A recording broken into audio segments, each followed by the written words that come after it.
Here we go. Good morning, ladies and gentlemen. My name is Janice Law. I'm the founder of American Women Writers National Museum. We're a 501c3. We're 12 years old.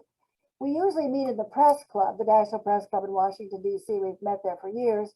But with COVID, the press club is open, but they have a lot of restrictions, which didn't fit our needs.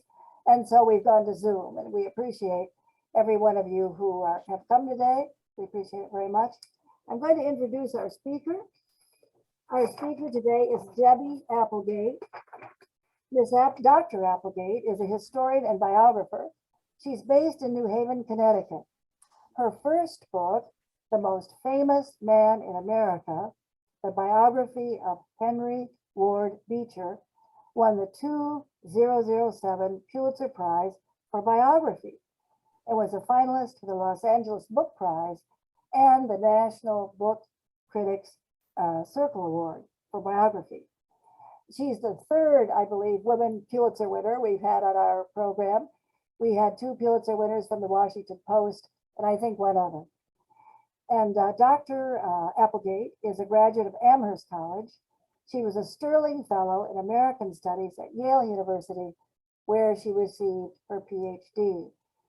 And as I understand it, she's today going to briefly speak a little bit about what it's like to win a Pulitzer Prize. Obviously, that's one of America's most glamorous and famous awards.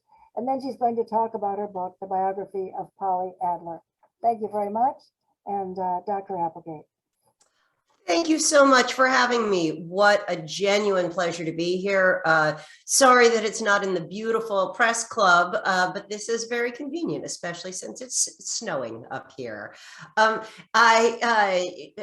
hosts are very correct that this is only my second book. I take a very long time to do these sorts of things. My first book, as Janice mentioned, was the biography of a very different kind of character than my current book, a guy named Henry Ward Beecher, who is probably best known nowadays as the little brother of Harriet Beecher Stowe, the author of Uncle Tom's Cabin, the great abolitionist novel. So it was a story set in the 19th century with among Calvinists. The last of the great Puritan ministers was his father, and it was really a story of people who wanted to change the world for the better. When I won the Pulitzer Prize, it was quite a shock to me, since it was, I think it's usually a shock for anyone who gets it, because it's such a big, unusual thing. It's such so much competition of so many wonderful books and so many wonderful pieces of journalism. And so when it happened, it was quite a surprise to me, because it's rare for a first book to win. And in fact, if you want to know quite specifically how I found out, I had just gotten back from the gymnasium and was standing in my kitchen with my hair quite a mess, all sweaty from my gym clothes, and my phone started ringing off the hook. And first I really didn't believe it. The second thing was that somebody said, well, we're sending a photographer over for the newspaper, which was a little bit horrifying, since I had about 5 minutes to get myself dressed. The interesting part about, there's a lot of good things, of course, about winning the Pulitzer Prize. And one is that you get treated much fancier, even though nothing about me had changed. And I was not fancy before, and I wasn't so fancy afterwards. But then the other thing was I had become very tired after writing that first book. Biographies take a very long time, even for the fastest biographers. They have a lot of research. It's not easy, in fact, to turn a single life into a single story, which is counterintuitive. You would think it would be harder if you're dealing with general history, but sometimes there is something about the richness of a person's life that is hard to boil down. So I was worn out, and I was never going to write another book again. Swore that was never happening. But there's nothing like winning a big prize to make your ego feel much better. And I think, I don't have any children, but I think it's a little like having kids, that you forget how how hard and how painful it was to have that child. And then it starts to seem like a good idea to have another child. So but I didn't want to go back and do the same sort of period, the same sort of type of person. So I found myself thinking, well, if I did write another book, what would it be like? What would it be about? I didn't have a subject. So I thought, well, the 1920s, always a fascinating period. I had always loved F. Scott Fitzgerald and the Algonquin Round Table and all the lost generation of writers. There's certainly a lot of glamour and a lot of fun associated with the Roaring 20s. And so I thought, well, let's just look. And I was going through the stacks of the Yale Library in the 1920s and 30s section, and I came across this little slim volume. Actually, I should bring it out. I have a copy of it called, let me just grab it. You can see. This is a later version of it. This is called, it's Polly Adler's memoir, A House is Not a Home is the name of it. I had never heard of Polly Adler, but I thought, well, that just looks interesting. I don't know, maybe it was the red cover. And it turned out to be a wonderful book. Her memoir is really a lovely read, very much shorter than my book. And I thought, well, this woman has had a fascinating life. She had turned out to be a madam, if you'll please pardon me. This is a bit of a dirty book that I'm about to describe. She had become a very famous madam from 1920 to 1945. And in fact, she was sort of the Forrest Gump, in a way, of Manhattan in the era between the two world wars, which we loosely describe as the Jazz Age, that runs from the end of ragtime to the beginning, or to the swing music era of the 1930s and 40s. And she knew everyone, it seemed like athletes, performers, politicians, businessmen, those what we would call the American aristocracy, like the Vanderbilts, the Rockefellers, the Whitneys.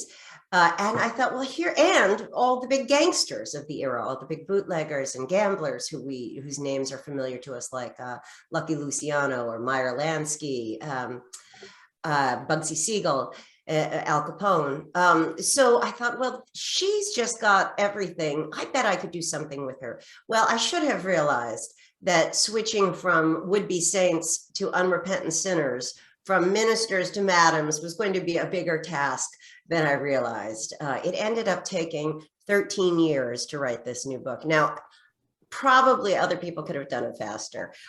Research is the thing that I like the best. I just love the feeling of being a kind of Sherlock Holmes in the archives. Writing, I could do without, frankly. The writing part is the hard part. So at the end of 13 years, it has finally come out. And I thought, if you don't mind, I will talk a little bit about her. And then if there are some questions, what time, Janice, did you want me to end so that we can take some questions if there are any? About 10:30 our time, which would be 11:30 your time. Great. All right. 12:30. Sorry, 12:30 your time. 12:30. That's right. So Polly I'll show you a copy of the book. This is a picture of her about her 20s. They colorized it. It was a black and white picture originally. And you can see it's a much bigger book. I have 100 pages of footnotes and bibliography, unlike Polly, who does not feel like she needs to document everything. As you can imagine, as someone who worked in the underworld, among criminals and liars and adulterers, she did not have a lot of footnotes. So Polly was born in around 1900 in the Pale of Russia, in what is now Belarus, in a small village, a small shtetl that was half Jewish and half Gentile. And she was an unusual girl at a time when most girls did not get a lot of education. She was very passionate about wanting to get an education. She was very ambitious. She was an oldest daughter who was raised in many ways like a son, which is a way a lot of very accomplished women in history have been raised, like Margaret Fuller, to somehow take the prerogatives of men, even though they were girls. And she is going to go get an education. Her family has supported that concept of and helping her get an education until she's about 13. And her father decides that life in Russia is just too hard, especially if you're Jewish. And she decides he's going to move the whole family to the United States, the Golden Land.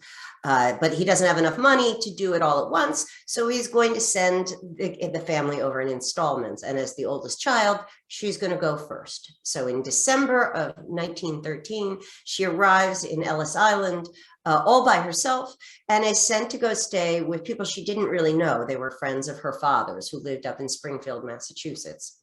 The family is going to come over very soon. Everything's going the way they planned, except that 6 months later, World War I breaks out. All the travel between Russia and the United States stops, and she is essentially stranded here in the United States all by herself, living among strangers. She has to quit school to go to work. She goes to work in the paper factories, making $3 a week. She is miserable and lonely and broke and not getting the education she wanted. So she decides, to hell with this, I'm going to go to New York City where I have some cousins. She moves at the age of 14, just before 15 years old, to Brooklyn, New York, where she goes to live with some of her cousins. She goes to work in a corset making factory and making now $5 a week. And it's better. Life is much better. She is still without an education, still not making much money, but she has all this freedom. And she throws herself into the life of being an unsupervised teenage girl. She loves going to Coney Island. She loves going to the dance halls and parading up Pitkin Avenue in Brooklyn. But very quickly, this gets her into trouble. She has a crush on her boss at the corset factory. Her boss rapes her. Just to be frank, she becomes pregnant and is forced to have an illegal abortion when her boss will not marry her. She again gets fired. She gets kicked out of her cousin's house because she is acting out. She's clearly having the kind of troubles you might have as a young teenager, finding herself in all of this places that she did not mean to be. And she has to make a decision. And this is how she ends up getting on the primrose path. Some would say not a very good decision at all, but she might say otherwise. I think she felt like she didn't have a lot of choices. And I think many of the people who go into the sex trades feel that way, that here is a sphere of business. It may be illegal, it may be dangerous, but men are willing to pay so much more for your body than for your mind, she discovers. And there are still people who find that to be true, even as times have changed for women and opportunities have changed. She realizes she can make not just like 2, 3, 5 times, she can make 100 times the amount of money in a week working in the sex trades as she can working in the respectable world. And frankly, the respectable world has not been so great to her. It's gotten her kicked out of her home and it's gotten her shunned by her family. So she decides she will, at least for a little while, go into the sex trades. She opens her first brothel at the age of 20. She's a little cagey about how those years between 17 and 20 go. Like many people, I think she's ashamed about her choices, even as she is defiant about her choices. She opens her first brothel at the age of 20. It's 1920, just as Prohibition is beginning. She gets a 2-room apartment across from Columbia University, right where the Butler Library is, which I think was a target-rich environment for her business. And she gets off to a smashing start right away. She's very smart. She can do math. She knows how to manage books and keep records. She is automatically quite good at running a business. She says to herself she's only going to do it for a couple years until she has saved up enough money to go into some kind of legitimate work. She does very quickly save enough money and opens a small dress shop up in the Upper West Side of Manhattan. It goes all right, but she quickly discovers the amount of money I'm making as running a dress shop, I might as well be back working in a sweatshop as a seamstress. She has become addicted in a way to the high profit margins that the sex trade offers. So she decides, to hell with this again. She's going to go back in to running a brothel, but this time she's going to do it until she has so much money that she can quit forever. She can retire. Nobody will look down on her if she just has enough money, and that is America. Sometimes that is true. So very quickly, she's making the equivalent of almost $1 million a year, sometimes more than that. When she goes back into the sex trades after her ill-fated foray into legitimate business, it's 1923.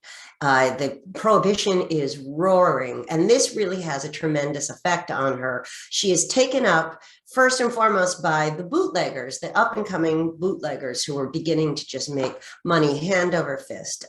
They like to gamble. They like to spend their ill-gotten gains after their gambling, after their crap games on the girls at Polly's house. She creates what she calls a speakeasy with a harem. So you can go there, you can have drinks, she is a great cook. You can go there, have a little pot roast, have a little nightcap and a late breakfast. And partake of her other wares. And very quickly, by the end of the year, she is making so much money, she can open a brand new, bigger brothel with more girls and more services. She sends girls out in what we would call girls, that people can call and order, if you will, pardon me for putting it this way, but you can order somebody to come to your hotel or to come to your apartment, or you can drop by her house, and it has become something like an underworld salon. Prohibition is very important here because prohibition has turned the mores of American cities, especially New York, upside down. Instead of being a place that women would never go to a saloon, respectable people would never have gone to a saloon. All of a sudden, if you want to even have a glass of beer, you have to consort with criminals because they're the only ones who have beer. So it gives if you want to be anywhere around the kind of entertainment that you used to be able to go have quite legitimately, you are probably going to be mingling with people who are part in the underworld. And it gives the underworld this kind of new chic, a kind of cachet that it never had before, and I don't think it has had since. But it is exactly that kind of speakeasy culture that you read about, say, in The Great Gatsby, that people know he's a bootlegger, but they figure, oh, it's glamorous, it's fun. Why not spend time among all these criminals? It seems somehow like almost like being in a movie as opposed to being among real sociopaths, which of course most of them were. So getting in with the big bootleggers leads her trade to expand. She very quickly becomes a place where people from Broadway and Tin Pan Alley and the Friars Club start to gather. The early nucleus of those people who would go on to make Hollywood so important culturally start coming to her house. Literary people, what we would call cultural influencers, like the Algonquin Round Table, Dorothy Parker, Robert Benchley, George S. Kaufman, begin coming to the house, kind of dropping by at the end of the evening to drink and to talk and also to have sex. But she welcomes women because, it's that kind of atmosphere. We take it, I guess they took it for granted in a way that some women would get paid. It's the moment of sexual revolution and everything seems to be up in the air. She becomes a home away from home for a lot of the gay community, both male and straight, who feel like they can relax and be themselves away from prying eyes in her parlor.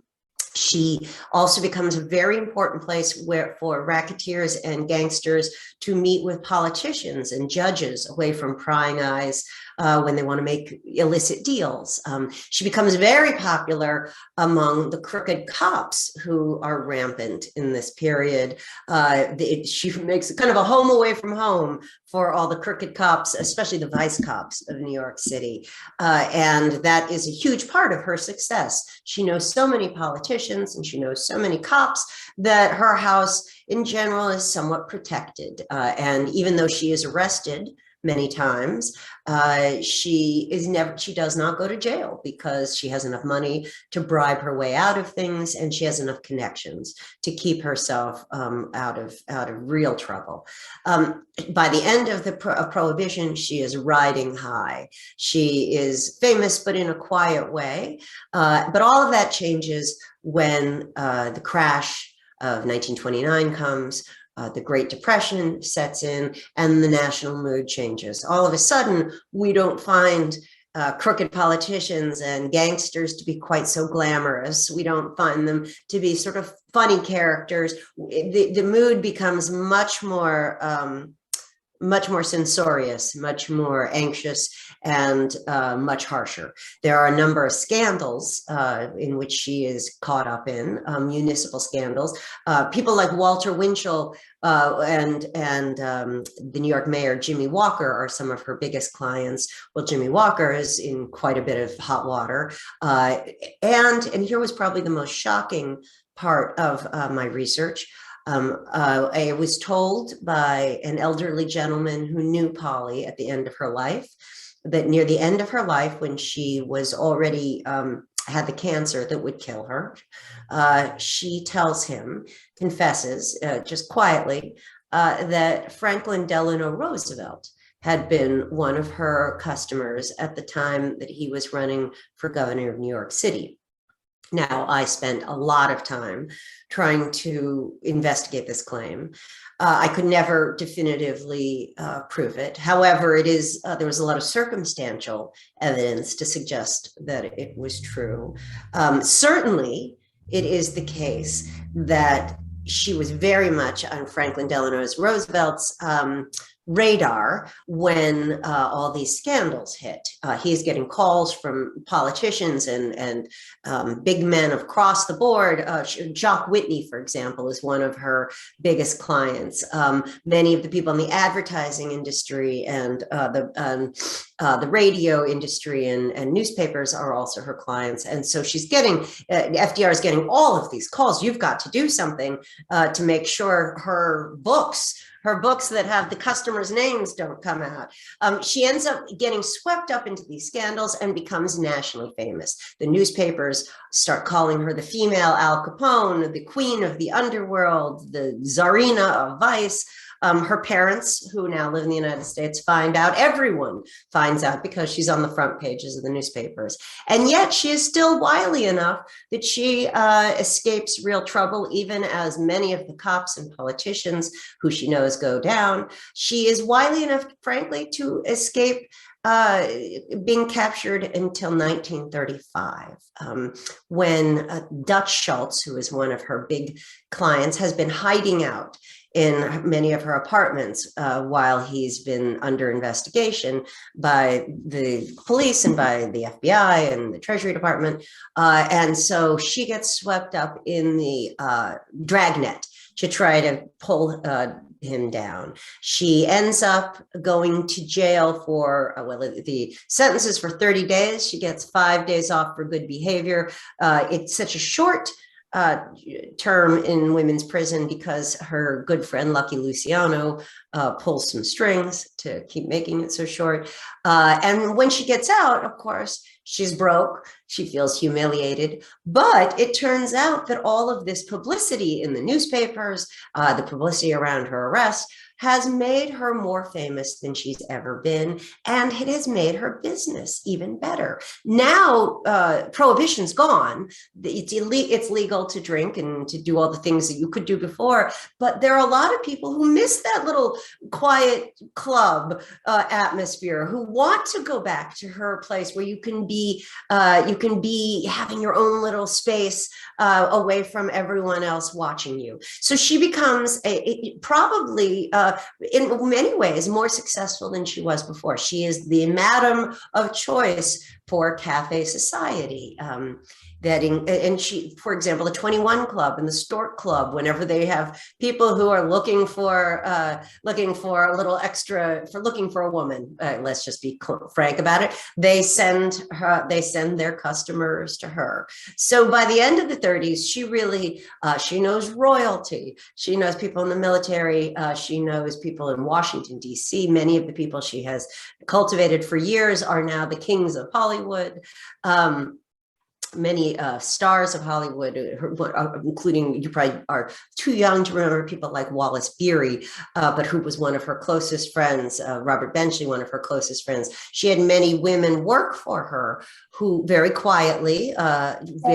Dr. Applegate? Yes. We have only 6 minutes left. So we're almost done, and that's all right, because we're almost done here. Yes, I did want to tell you, you had 2 questions on the chat. Wonderful. Let me just. Oh, go ahead. And well, let me just pull it up because we're almost to the end here. Go ahead, finish. So, and then we'll take some questions in one moment. So it's the end of she works all the way through 1945 through the war. But now in 1945, she's 45. This is a young person's game. She's ready to retire. So she has enough money. She retires out to Los Angeles, and she decides she's going to write her memoirs. And that is the book that you see here, A House Is Not a Home. It's she works on it for years and years. She doesn't publish it until 1953, but and it's rejected by almost every publisher because everyone thinks it's going to be a big book, but nobody wants the embarrassment of her name. But when she publishes in 1953, it is a massive bestseller, 2 million copies. She becomes a household name, really shakes up the 1950s, along with the Kinsey Report and some of the other big, and Hugh Hefner, also from the same year, when she publishes it. In the end, it is made into a movie starring Shelley Winters. It's not a very good movie. You can see it on YouTube. But when she dies, she has accomplished the thing that she wanted most. She goes back to college even. And by the time she dies, yes, she is remembered in obituaries across the country, all in every newspaper in the country has her obituary. It mentions, of course, her criminal career, but almost all of them call her a literary lion. Author dies, and that is all she wanted. I can't say it's totally a happy ending. Of course, there was a lot of sun and suffering, and even she herself says, I can't be happy at the end of her life because I know too much about human nature and I've seen too much. But in many ways, it is as happy an ending as you could possibly get for such a hard story. So I'll leave it there. And I know, Jan, you said you had a question or two. I'm happy to answer anything. We only have 3 minutes left. Although I can't see the questions. Wait, are they here in the chat box? Well, I'll just tell you what they are because I can see them. One of them is from Rocco Stano. Mr. Stano is director of the Empire State Center for the Book, which is the main center for the book in New York State. And he wanted to know who the I've met Rocco. How nice to so he wanted to know who the top clients were, but I think you've covered that. And we don't have time for any more questions. Well, I'll tell you, email you. Give your email if you would, please, and they'll email you the questions. Sure. My email is, I'll type it in here, but I will also just tell it to you. Yes.